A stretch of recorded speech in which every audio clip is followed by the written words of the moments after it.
Vivimos en un mundo lleno de personas envidiosas. Sí, personas envidiosas.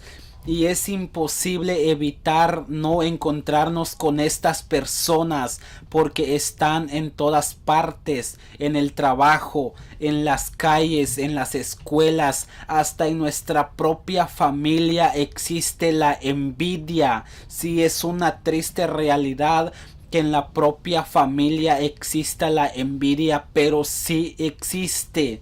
Sabes, el envidioso no quiere lo que tú tienes, sino él quiere que tú no lo tengas.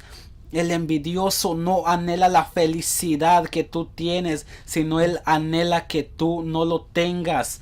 Pero sabes, no les parece divertido saber que aquellas personas que te desean lo peor tienen que soportar que te pase lo mejor. Sí, los envidiosos que ahora te están deseando que te vaya de lo peor, que todo te salga mal en los negocios, en tu trabajo, en la escuela o en cualquier área de tu vida. Los envidiosos siempre quieren que te salga mal, pero un día van a tener que soportar saber que te está pasando de lo mejor.